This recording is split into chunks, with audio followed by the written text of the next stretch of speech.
Olá, gente. Essa aula é sobre leis de Ohm.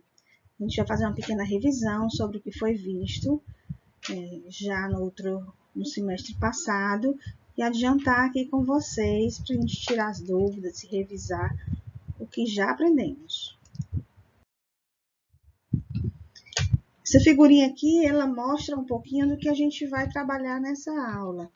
Aqui nós temos um pequeno circuitozinho com a fonte de tensão, bem no canto superior esquerdo, uma resistência R, a fonte de tensão V, fazendo circular pelo circuito uma corrente I. Aqui a gente tem uma chargezinha, onde a gente tem um cowboyzinho, ele fazendo o papel da resistência em ohm, dificultando a passagem da corrente elétrica em ampere. Corrente elétrica é essa que circula por causa do empurrãozinho da tensão, o volt. Nós temos duas leis de Ohm. A primeira está representada nesse triângulo aqui, a relação entre a tensão, a resistência e a intensidade de corrente elétrica. E a segunda aqui, ele fala da resistência de um condutor, que depende da resistividade, do comprimento do condutor e da sua área.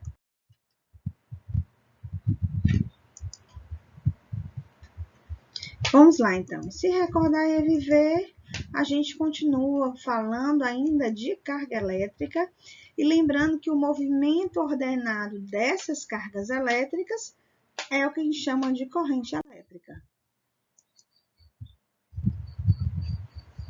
Não esquece, corrente elétrica é uma relação entre a carga transportada e o tempo em que esse transporte ocorre, ou seja, ΔQ, quantidade de carga, sobre ΔT, variação do tempo.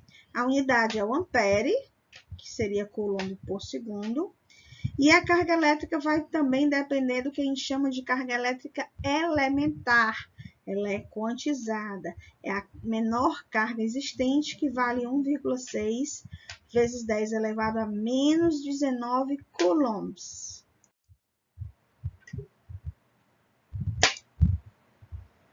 E aqui a gente tem um exemplo.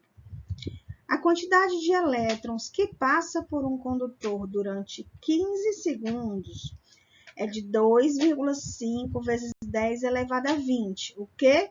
Elétrons. Esse é o número de elétrons, N. Sabendo que a carga do elétron, porque é negativo, já que é elétron, é menos 1,6 vezes 10 elevado a menos 19, corrente elétrica nesse fio. Então, vamos lá. Para o cálculo da quantidade de carga, a gente usa o módulo dessa carga. Eu não preciso dizer que ela é negativa, até porque eu já sei que o elétron é negativo. Então, é o número de elétrons vezes o valor da carga elementar. Número de elétrons, 2,5 vezes 10 elevado a 20. E o valor dela eu vou usar apenas 1,6 vezes 10 elevado a menos 19, o que vai me dar uma quantidade de 40 coulombs. Então, a corrente elétrica que passa por esse condutor vai ser a razão entre a quantidade de carga ΔQ, 40 coulombs, sobre o intervalo de tempo que a gente quer saber. A questão nos pede 15 segundos, então dividido por 15. 40 dividido por 15, aproximadamente 2,7 amperes é o valor da nossa corrente elétrica. Dando seguimento, essa corrente elétrica ela tem dois sentidos, que a gente chama de sentido real e sentido convencional. O sentido real é o do fluxo realmente acontece, que está mostrado aqui em vermelho, saindo do potencialzinho negativo, circulando em direção positiva. Mas convencionamos, usando o sentido convencional, nós vamos sempre trabalhar que a corrente sai do positivo em direção negativa por uma questão histórica, né? Logo no início, no estudo da corrente elétrica, pensou-se que essa corrente saía do positivo e ia para o negativo. Depois, com o advento da atomística, foi que a gente percebeu que era o contrário. Mas para não mudar todos os livros, todos os materiais, deixaram assim mesmo. E assim a gente usa. A primeira lei de Ohm, nós temos que o U, ou V, é igual à corrente elétrica vezes a resistência. R vezes I ou I vezes R. Sendo que o R e o I vão ser inversamente proporcionais. Quanto menor o I, maior o R e vice-versa.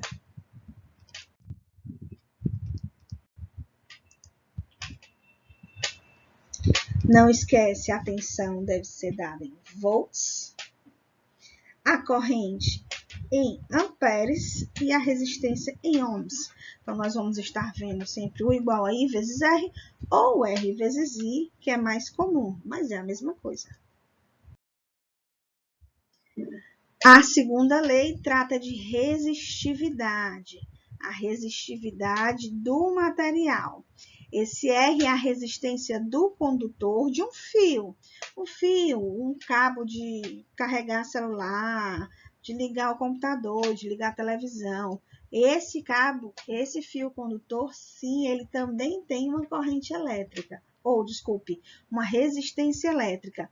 E essa resistência depende do material, que é representado por essa letra grega, o Rho, depende do seu comprimento e da área. Quando eu falo área, eu estou falando da espessura do fio, ele ser mais grosso ou mais fino. Então, a gente percebe que o comprimento é diretamente proporcional à resistência. Quanto maior o comprimento do fio, maior a resistência. E a área é inversamente proporcional. Mais uma vez, aqui a gente fala resistência é uma propriedade do corpo, depende da resistividade. Resistividade é uma característica do material. Cada material tem o seu valor tabelado.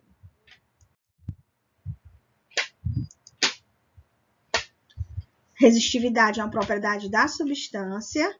Aqui ele fala de vários materiais diferentes e nesse exemplo ele dá a resistividade do ouro, do cobre e da prata.